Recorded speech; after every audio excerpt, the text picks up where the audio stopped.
Estamos en el capítulo de neurología. Mi nombre es Jesús de la Jara Cordero, soy médico internista de la Pilar Baliati, y en esta ocasión vamos a revisar las enfermedades de la placa motora, un tema también interesante, no muy preguntado, pero es bueno saber, digamos, diferenciar las principales, ¿no? En las enfermedades de la placa motora vamos a ver sobre todo a la miastenia gravis, al botulismo y al síndrome de Lamberito, ¿ya? La placa motora, como ustedes saben, es una unión neuronal, ¿no?, entre, digamos, la parte neuronal del sistema nervioso central y también el efector que vendría a ser acá en el músculo, ¿no?, que vendría a ser el que active el movimiento. Por lo tanto, los trastornos de placa motora van a tener que ver bastante con el movimiento muscular y la fuerza muscular. Vamos a empezar revisando la miastenia y vamos a empezar a explicar un poco el mecanismo fisiopatológico, ¿no? La miastenia gravis, igual que muchas enfermedades neurológicas como estamos viendo, también es una enfermedad autoinmune. En este caso se presentan anticuerpos contra el receptor de la acetilcolina, ¿ya? El receptor de la acetilcolina, cuya, digamos, nomenclatura, en este caso es ACHR. Y más concretamente, los receptores NM, que interrumpen la función de la acetilcolina en la unión neuromuscular, presentando debilidad muscular, ¿no? Los músculos vulvar, facial y de las extremidades proximales son los más comúnmente afectados.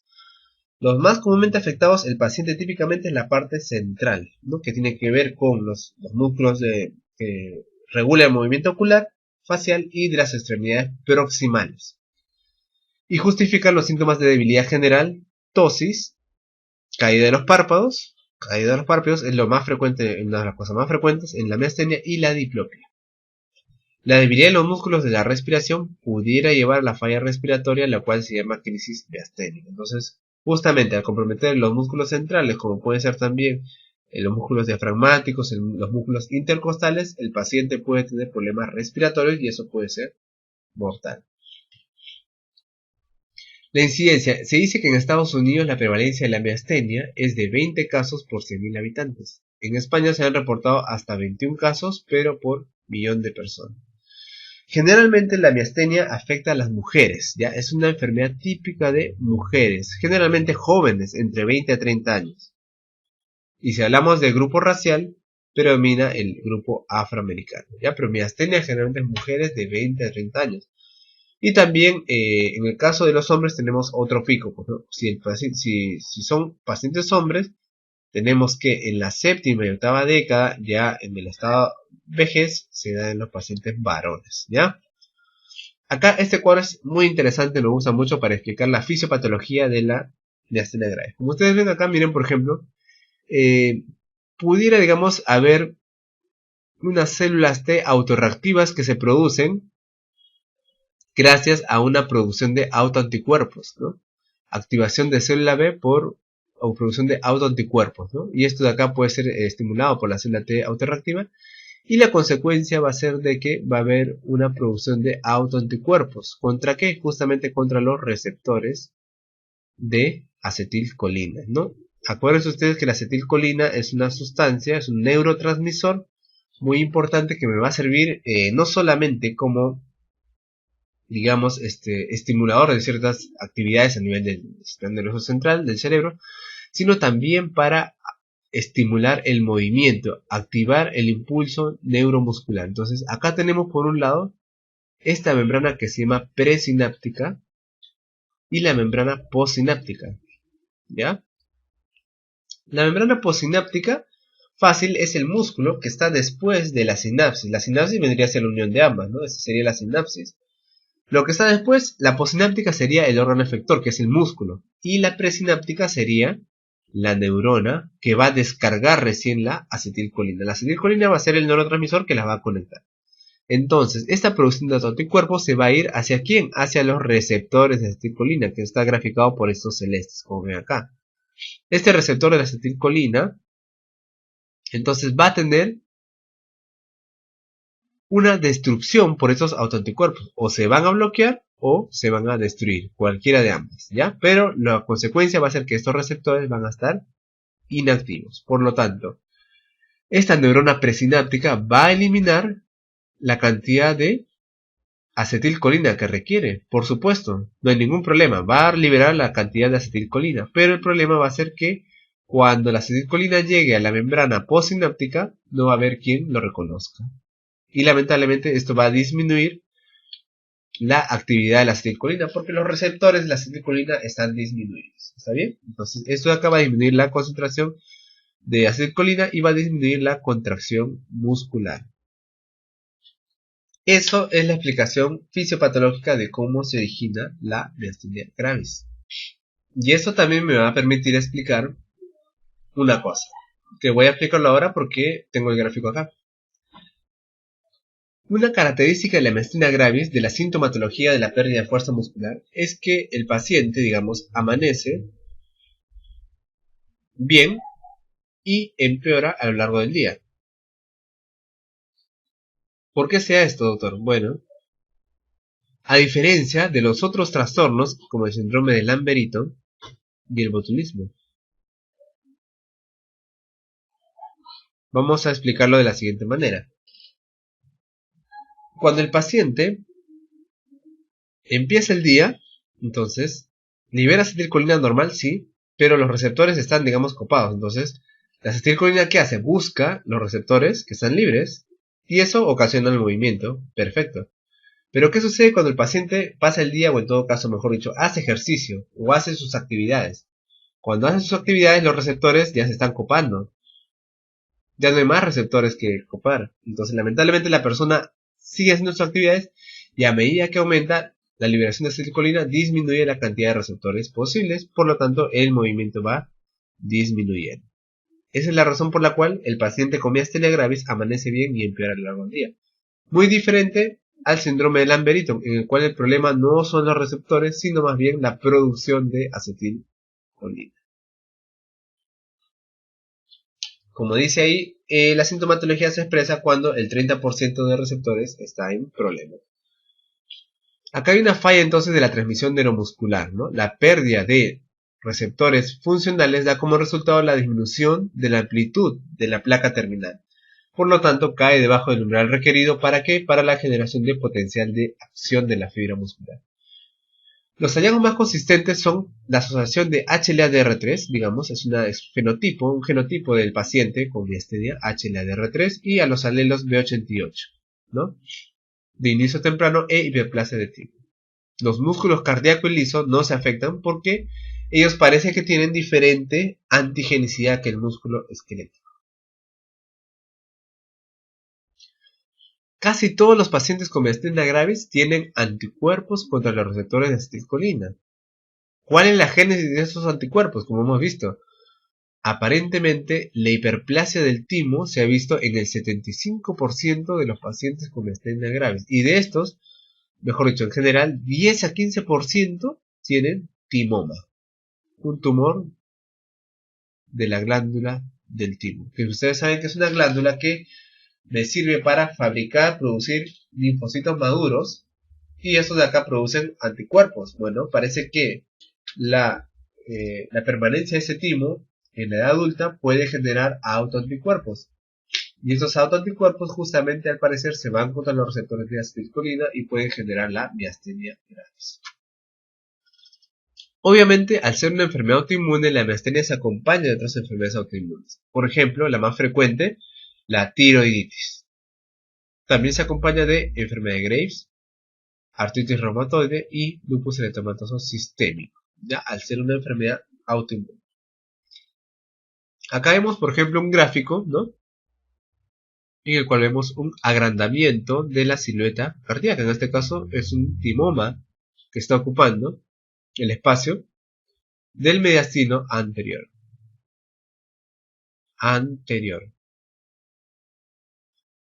Acá también vemos en una tomografía un tumor, el mismo, del timo. Muy bien, entonces si a ustedes les preguntan un caso como ya hemos hablado que se relaciona con un timo, un timoma, una hiperplasia de timo, no deben dudar y marcar miastenia gravis. Como dije, la debilidad muscular aumenta con la actividad, ¿no? Afecta fundamentalmente a los músculos centrales craneales, causa diplopia, tosis, puede ocasionar voz pastosa y a veces también, cuando compromete, ¿no?, los músculos más anteriores, dificultad para la deglución. También es un signo importante la dificultad para la deglución. En este caso los reflejos no están abolidos. Normalmente no están abolidos. Frecuentemente, como les digo, lo principal, debilidad ocular, tosis, caída de párpado. Manifestación inicial, 25% de diplopia y 25% tos. La progresión hacia la debilidad generalizada se da en los pacientes con miastenia gravis. Acá vemos, son unos gráficos bien bonitos para que ustedes, ¿no?, vean. En este caso, se le ha realizado al paciente con miastenia, si ustedes ven acá tiene una caída del párpado, ¿no?, una prueba con hidrofonio, ¿no? El hidrofonio, el cloruro de hidrofonio me sirve justamente para antagonizar este efecto de la miastenia a nivel colinérgico. Y el paciente, como ustedes ven acá, está prácticamente normal. También es importante la distribución de la disminución de fuerza, ¿no? Acá ven ustedes la parte rosada, tiene que ver con la diplopia, ¿no?, y también con la apertura bucal, ¿no? 95%, 60% la parte, digamos, muscular central, ¿no? 30% acá las manos y 10% ya el torso y los miembros inferiores, ¿no? Pero como ustedes ven, mayormente entonces el problema de la miastenia es un problema central. Esa es la razón por la cual ustedes ya no tienen que evaluar como el Guillain-Barré. ¿Se acuerdan que les decía, no? La fuerza distal, la fuerza de extensión. En este caso tenemos otras herramientas para evaluar la pérdida de fuerza. Por ejemplo, si ve acá, acá el médico le está tratando de tirar la cara hacia atrás, ¿no? Entonces tú le dices al paciente, le agarras la frente y dices, empuja con todo lo que puedas hacia adelante y no permitas que yo te lleve la cabeza hacia atrás, ¿no? Entonces le agarras la cabeza, le tiras y el paciente, pues, lamentablemente, como ve acá, no puede hacer ninguna resistencia, ¿no?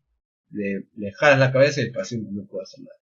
Otra manera, como es, bueno, le puedo hacer que cierre los ojos, le puedo decir que, pero le puedo hacer que cierre los ojos, sí, y le trato que abra los ojos, ¿no? Cierra los ojos fuerte, le digo. Entonces le trato de abrir y el paciente tampoco puede dar ninguna resistencia. Le abro el ojo como si fuera totalmente fácil, ¿no?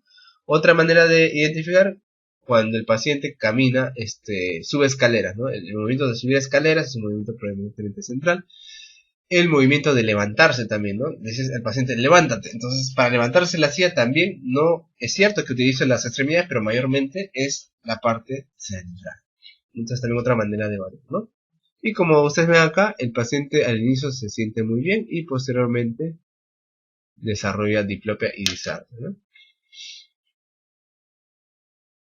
Los síntomas de presentación son vulgares, como les dije, disartria, disfagia en 10%, debilidad en las piernas también en 10% y debilidad generalizada en otro 10%. La insuficiencia respiratoria se presenta, pero es raro, obviamente, como síntoma de presentación, ¿no? Solamente en 1% de casos es el debut.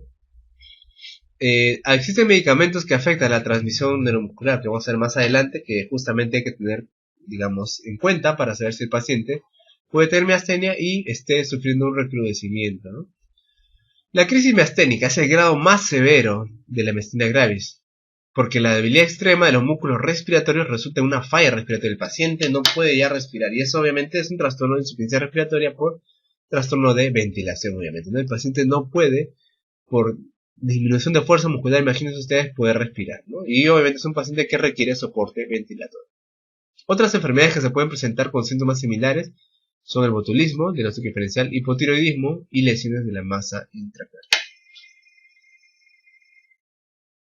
La miastenia gravis generalizada de inicio temprano se da antes de los 40 años. Es más frecuente que sea en mujeres, con presencia de anticuerpos antiacetilcolina e hiperplasia de timo. Pueden coexistir con otras enfermedades autoinmunes, como les dije, sobre todo las tiroideas, ¿no? De inicio tardío, mayor a los 40 años, es más frecuente, como les digo, en hombres, ¿ya? En hombres suele tener histología tímica normal o atrofia de esta glándula, es algo que se ha visto, un poco raro, ¿no? Estos parecen no tener muchos anticuerpos, el timo no está aparentemente hiperplásico, puede manifestarse con debilidad ocular o generalizada, pero frecuentemente es más severa. Y son excepcionales remisiones espontáneas, sí, porque la miastenia puede tener remisiones espontáneas sin necesidad de tratamiento. Además de los anticuerpos antiacetilcolina de los que hemos hablado, también existen otros que pueden existir, por ejemplo, anticuerpos contra proteínas del músculo estriado como tinina y el receptor rianodina. Existe también una miastenia gravis ocular, solamente ocular. Es la debilidad miasténica que solamente se limita a los músculos oculares, 17%. Frecuentemente en los niños, más del 50% de los pacientes tienen anticuerpos anti-acetilcolina. O sea, a pesar de no tener otro compromiso, pero los pacientes con miastenia gravis tienen anticuerpos anti-acetilcolina. Si la debilidad permanece limitada a los músculos oculares después de 2 años, hay un 90% de posibilidades que el paciente no tenga la enfermedad generalizada, lo cual sería un buen pronóstico. Acá tenemos algunos subgrupos de miastenia gravis, ¿no? Por ejemplo, los de inicio temprano, los de inicio tardío que hemos hablado, ¿no? Acá está la edad predominante. Acá está el timo, ¿no? Como les digo, es común la hiperplasia en los pacientes con inicio temprano. Es más común la atrofia en pacientes con inicio tardío. El timoma, es muy común la presencia de anticuerpos, 10% de pacientes, ¿no? Y se puede encontrar, por ejemplo, el linfoepitelioma, ¿no? La presencia de anticuerpos MUSK, ¿ya? Los anticuerpos anti-MUSK son raros que tengan otros anticuerpos, pero estos se pueden presentar en pacientes, como les digo, que no tienen tal vez anticuerpos anti-acetilcolina, o en todo caso pues no tienen ningún anticuerpo, ¿no? También tenemos al LRP4, ¿ya? Y otra pues porción seronegativa, ¿ya? Entonces los MUSK y LRP4 son otro tipo de anticuerpos importantes en la medicina gravis, ¿no? El anti-MSK, como les digo, alrededor del 15% de los pacientes carece de anticuerpos anti-acetilcolina. Y se ha visto que en estos pacientes, en un 40%, se encuentran anti-MUSK, ¿no? Es común que tengan hallazgos clínicos atípicos, eso es lo que se ha visto, como debilidad selectiva facial, vulvar o en los músculos respiratorios o del cuello, ¿no? Y atrofia muscular marcada, que no es tan frecuente verlo, ¿no? Con relativa poca afectación más bien de los músculos oculares. El inicio de la enfermedad suele ser más temprano y predomina en el sexo femenino. La histología del timo casi siempre en estos pacientes es normal. Y las crisis respiratorias son más comunes que en la enfermedad generalizada, ¿no? O sea, es peor pronóstico. La seronegativa son los pacientes con miastenia carentes de anticuerpos antiacetilcolina y otros anticuerpos que son clínicamente heterogéneos, ¿no? Pueden tener enfermedad puramente ocular, generalizada leve o generalizada severa. Es similar a la miastenia gravis antiacetilcolina positivo en términos de hallazgos clínicos, pero la respuesta al tratamiento farmacológico y aún a normalización del timo pueden ser sí un poco diferentes. En general, el diagnóstico de la miastenia es clínico y está basado en el patrón de debilidad muscular, como ya hemos hablado, ¿verdad? Patrón típicamente central. Y las fluctuaciones con el ejercicio y reposo que hemos hablado, así como la ausencia de alteración sensitiva, dolor o signos del sistema nervioso central, ¿no? Focalización. El paciente entonces no tiene alteraciones sensitivas y tampoco presenta dolor. Si ustedes recuerdan una enfermedad, por ejemplo, que presenta disminución de fuerza muscular central y se acompaña de dolor, es la polimiositis, ¿no? Por ejemplo. Además, tiene que acompañarse de esas características. Respuesta clínica a fármacos anticolinesterácicos, por ejemplo, el test de hidrofonio, piriostigmina o el test del hielo, musculatura oculomotora, ¿no? Que se hace con la musculatura oculomotora. El estudio neurofisiológico nos da una test de estimulación repetitiva con un estudio de fibra aislada que me va a dar un patrón miasténico, ¿no? Me da un patrón miasténico. Y el análisis serológico es positivo de anticuerpos antirreceptores de acetilcolina esterasa o anti-MUSK que hemos visto. Entonces, estos factores son los que hacen el diagnóstico de la miastenia gravis, ¿no?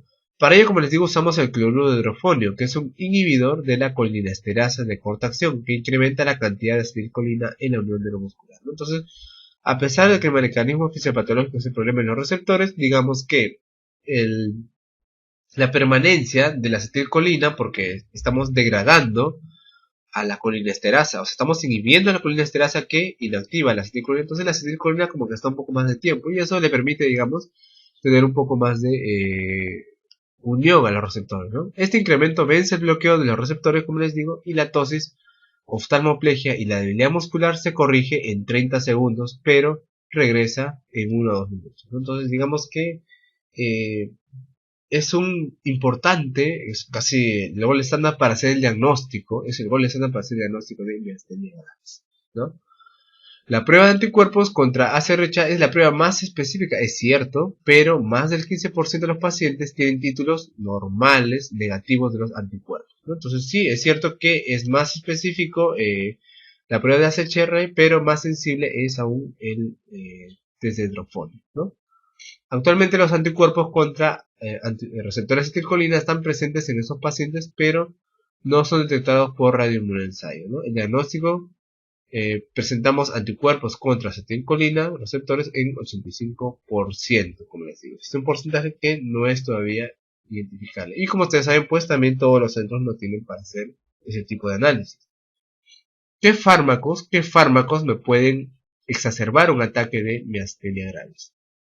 Tenemos acá, por ejemplo, quiero que recuerden sobre todo los de acá, porque en verdad son una lista enorme, pero sobre todo lo más importante y preguntados son los corticosteroides, los corticoides, los antibióticos. Tenemos acá a los aminoglucósidos, a la ciprofloxacina, a la clindamicina y a la eritromicina. ¿Ya? Los aminoglucósidos sobre todo, algunos antiarrítmicos como la procainamida, la quinidina, los betabloqueadores como el propanolol, el timolol, calcio antagonistas como el verapamino. Obviamente algunos fármacos que ya son de por sí bloqueantes neuromusculares, la succinilcolina, el curare, como ustedes conocen, algunos neuropsiquiátricos como la fenitoína y el litio, y otros como el sulfato de magnesio. Estos fármacos entonces pueden exacerbar, o en todo caso, si ustedes tienen un paciente que está debutando con miastenia y ha tomado este tipo de fármacos, pues también lo relacionan, ¿no? El tratamiento de la miastenia se basa en esos pilares, ¿no? El acrónimo es PITA, que quiere decir plasmaféresis, inmunodepresión, timectomía y anticolinesterásicos. El tratamiento angular obviamente es con los inhibidores de la colinesterasa, ¿no? ¿Por qué? Porque esos suelen ser seguros, no muchos efectos adversos, efectivos, muy efectivos, y la primera línea de tratamiento en todos los pacientes. La inhibición de la acetilcolinesterasa reduce la hidrólisis de la acetilcolina, como les digo, incrementando la acumulación de acetilcolina, y esto de acá puede romper ese bloqueo receptor. Obviamente una complicación potencial de usarlo excesivamente sería la debilidad musculoesquelética, también llamada la debilidad colinérgica. ¿Por qué? Debido al bloqueo de la despolarización neuromuscular. Exacto, el incremento en demasía de la acetilcolina puede conllevar a un bloqueo también de la despolarización neuromuscular, que no siempre se ve, obviamente, ¿no? Piridostigmina es el que más utilizamos, también llamada Mestinón como su nombre comercial. Es el más ampliamente utilizado por sus menores efectos secundarios muscarínicos, ¿no? Acuérdense ustedes, en este caso estamos hablando de, nosotros queremos obtener el efecto nicotínico. El efecto nicotínico de las acetilcolinas, lo vamos a revisar según en farmacología, tiene que ver más que todo con la unión de la placa mioneural, ¿no? Los efectos muscarínicos son todos los otros efectos que ustedes saben que tienen tanto el sistema simpático como el parasimpático, ¿no? El inicio del efecto suele ser de los 15 a 30 minutos en una dosis por vía oral, con efecto pico a la hora o a las 2 horas y disminuye progresivamente a las 3 a 4 horas, ¿no? Posterior a la dosis. La dosis inicial es de 30 a 60 miligramos de 3 a 4 veces al día, dependiendo de los síntomas del paciente, ¿no? Suele obtenerse ya beneficios óptimos con una dosis de 60 miligramos cada 4 horas, ¿no? Por eso habría que ir generalmente una dosis un poco alta, pero posteriormente tratando de disminuirla, ¿no? Y la dosis óptima sería esta, trataríamos en todo caso de no sobrepasar. Las dosis que excedan 450 miligramos diarios pueden inducir debilidad colinérgica, el exceso, ¿no? Y esto de acá obviamente es peor en pacientes renales, que todavía lo van a concentrar aún más la cantidad de piridostigmina. Otra alternativa es la plasmaféresis, que como sabemos es un recambio plasmático, va a remover en este caso los anticuerpos acetilcolina receptores, ¿no? Lo que ocasionaría una mejoría clínica rápida. Normalmente se utilizan de 2 a 3 litros de plasma diariamente o 3 veces por semana hasta que el paciente mejore, ¿no? Por lo general, en 3 a 5 recambios el paciente ya está, digamos, ¿no? La mejoría inicia después de los primeros recambios y la máxima se alcanza al cabo de 2 a 3 semanas. La inmunoglobulina también lo vamos a utilizar acá por tratarse de una enfermedad autoinmune. Dosis altas de inmunoglobulina centrovenosa se asocian con una mejoría también rápida de los síntomas. El paciente rápidamente se recupera, la diplopia se recupera en un tiempo similar al de la plasmaféresis. La dosis usual hemos hablado de 1 a 2 gramos por kilogramo dividido en 5 días consecutivos. Puede estar relacionado con la disminución en la producción de anticuerpos de acetilcolina receptores, ¿no?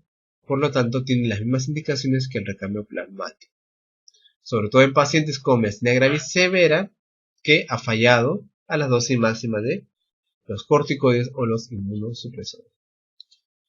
En los corticoides, digamos, no existen estudios controlados que documenten el beneficio exacto de los corticoides, ¿ya? Pero se indican en pacientes con síntomas que ya tienen problemas discapacitantes, moderados a severos, y que son resistentes pues, a los inhibidores de la cisplatinasa, piriostigmina. Para pacientes con miastenia gravis severa, es mejor iniciar con dosis altas de prednisona. Recomendamos, como muchas otras, 60 a 80 miligramos al día, ¿no? La dosis que es 1 miligramo por kilo de peso, 1 miligramo por kilo de peso. Cuando ocurre la remisión, usualmente después de 4 a 16 semanas, hasta llegar a la mínima dosis efectiva, ¿no? Se va bajando, generalmente 10 miligramos por semana, y esperamos que llegue a una dosis mínima de 5 o hasta a veces de 2 miligramos, ¿no? Aproximadamente 80% de los pacientes presenta una respuesta favorable a los esteroides. 50% realmente mejora y 30% alcanza la remisión de síntomas. También tenemos a la acetropina, ¿no? La acetropina de por sí es un antimetabolito de las purinas que interfiere con la proliferación, creación de las células de los linfocitos T y B. Estudios retrospectivos indican que es efectiva en un 70-90% de los pacientes con miastenia, ¿no? Pero lo malo es que el beneficio a veces puede esperarse recién hasta los 12 meses para realmente ver un real beneficio, ¿no? Puede utilizarse sola o mientras combinada con corticosteroides. Y de esta forma pues permite usar menos esteroides. Pues, ¿no? El objetivo de utilizar otras drogas es disminuir la dosis de esteroides, que como ustedes saben tiene gran cantidad de efectos adversos. La dosis inicial es de 50 miligramos al día por vía oral. Si se tolera bien y no hay repercusión en las pruebas de sangre, se incrementa la dosis de 50 miligramos cada semana o cada 2 semanas, con el objetivo de llegar a una dosis diaria de 2 a 3 miligramos por kilo, más o menos de 150 miligramos al día en un adulto promedio. Finalmente, la timectomía está indicada en todos los casos con timoma, o sea, que el paciente tiene timoma, y en los cuales la forma generalizada en pacientes entre la pubertad y los 55 años. O sea, el paciente está comprometido en forma total, ¿no? No se llegó a un acuerdo sobre si la timectomía se debe recomendar como norma en los niños, en los mayores de 55 años y en los pacientes con debilidad limitada a musculatura ocular. O sea, solamente con debilidad limitada a musculatura. Pero en general la timectomía obviamente es un procedimiento que tendría que realizarse en los pacientes que ya tengan un problema pues de timoma y además un compromiso generalizado. Obviamente también falla a todos los tratamientos podría indicar la intubación endotraqueal, obviamente que sería lo último en un paciente que tiene una crisis miasténica, ¿no? Tendría que realizarse, ¿no? Luego de una inducción rápida, ¿no? Una intubación. Sería necesario antes de ser capaz de diferenciar miastenia contra la crisis colinérgica. A veces sí es cierto, porque a veces viene un paciente con miastenia que ya tiene tratamiento y está tomando su medicación, y a veces no sabemos si es por la miastenia o por la medicación excesiva, ¿no? La dosis en adultos de hidrofonio es 2 miligramos endovenoso lento, sin presentar ninguna respuesta y ningún efecto adverso de tipo colinérgico, ¿no? Administrando de 8 miligramos endovenoso lento para una dosis máxima de 10 miligramos, ¿no? Las contraindicaciones del hidrofonio es obstrucción gastrointestinal o obstrucción del techo urinario, ¿no? En el sentido de que puede generar digamos, una vejiga neurogénica que no puede eliminar, ¿no? Esas son las contraindicaciones. Se utilizan este tipo de pacientes en los cuales tenemos una duda de esto. El síndrome de Lambert-Eaton y el botulismo son trastornos, digamos, también de la placa motora, ¿no? Pero el síndrome de Eaton-Lambert es muy diferente, es un trastorno presináptico en la unión neuromuscular, producida por autoanticuerpos, pero que esta vez no se dirigen a los receptores de acetilcolina, sino más bien a los canales de calcio dependiente de voltaje. Esos canales dependientes de voltaje que hemos visto al inicio, justamente son los que se encuentran en la neurona presináptica y que se va a encargar de la liberación de la acetilcolina. Acuérdense ustedes que para liberar vesículas necesitamos siempre el calcio, ¿verdad? La clínica va a ser una debilidad muscular de miembros superiores e inferiores de predominio proximal pero con escasa afectación de la musculatura vulvar, aunque aparece ptosis y diplopia en el 50-70%. Entonces, mayormente es el compromiso de miembros superiores, ¿no? Y también compromiso motor ocular. Acá sí existe mejoría con el ejercicio, ¿no? A lo largo del día, al transcurrir el día. Por el motivo que hemos explicado, ¿no? Acá el problema es la generación de acetilcolina. Entonces, mientras más haga ejercicio, mientras más trate de generar, pues esto de aquí se va a mejorar con el ejercicio. Los reflejos osteotendinosos acá están disminuidos o abolidos. Es una diferencia importante con la miastenia gravis. Puede haber trastornos disautonómicos como sequedad de boca, impotencia, visión borrosa, etc., ¿no? La patología asociada más frecuente justamente es el carcinoma pulmonar. El síndrome del Eaton-Lambert se expresa mayormente como un síndrome paraneoplásico, ¿no? Eso es algo muy importante que tienen que saber. O sea, le da a los pacientes que tienen un cáncer, en este caso el pulmonar de células pequeñas es el más frecuente, y a este tipo de pacientes al parecer generan como síndrome paraneoplásico un síndrome de Lambert-Eaton, ¿no? Ante la sospecha de este proceso está indicada entonces la realización de una radiografía de tórax, ¿no? Asimismo, otras enfermedades autoinmunes podrían ocasionarlo, ¿no? En la electrofisiología, la estimulación repetitiva produce un aumento del potencial de las respuestas neuronales. El tratamiento en este caso, obviamente, es la causa, tratar el tumor, ¿no? Extirpación del tumor, plasmaféresis y terapia inmunosupresoria temporal, ¿no? También se ha utilizado otro tipo de fármacos como la guanitidina y la 3,4-diaminopiridina, que son fármacos que me ayudan a liberar, facilitan la liberación de acetilcolina, ¿no? Que es el problema principal. Y finalmente el botulismo también es un trastorno presináptico, en este caso ocasionado ya por la toxina botulínica, que va a ocasionar lo mismo que los anticuerpos anteriormente hablados. Van a bloquear la liberación de acetilcolina mediada por el calcio, ¿no? O sea, también involucran a los contenedores de calcio, pero por un mecanismo diferente. Aparece a cualquier edad, siendo la más frecuente la del lactante, también por conservas o heridas, ¿no? Como ustedes saben, el botulismo se relaciona bastante al consumo de conservas en mal estado de conservación, ¿no? Rotas, dañadas, golpeadas, etc. O heridas también. Entonces, la clínica se caracteriza por una difusión gastrointestinal que puede preceder el inicio de la clínica neurológica, ¿no? Que se caracteriza por una disfunción vulvar. Acá sí hay una disfunción vulvar. Unas 12 a 48 horas después de la ingestión del alimento, aparece visión borrosa, diplopia, que son los síntomas iniciales, falla parasimpática, sequedad de ojos y boca, ilio paralítico con estreñimiento, ¿no? Que puede ocasionar también retención urinaria, amidrasis. Son síntomas vegetativos parasimpáticos. Se caracteriza por una parálisis descendente simétrica, que es una parálisis de todos los músculos estriados, afectándose primero los de los pares craneales y extendiéndose al resto del organismo. Puede afectar a los músculos respiratorios y llevar posteriormente a la muerte, ¿no? No produce neuropatías ni afecta al sistema nervioso central de manera particular. El diagnóstico se realiza por el hallazgo de la toxina del Clostridium en suero, ¿no? La toxina botulínica en suero. El tratamiento es un soporte vital, más la antitoxina equina, que aparentemente no es útil en formas infantiles, ¿no? Es un soporte vital, darle al paciente todas las medidas para protegerlo, el soporte ventilatorio si lo requiera, y darle la antitoxina equina, que es el tratamiento. Listo, como hemos terminado todo lo que tiene que ver con las enfermedades de la placa motora.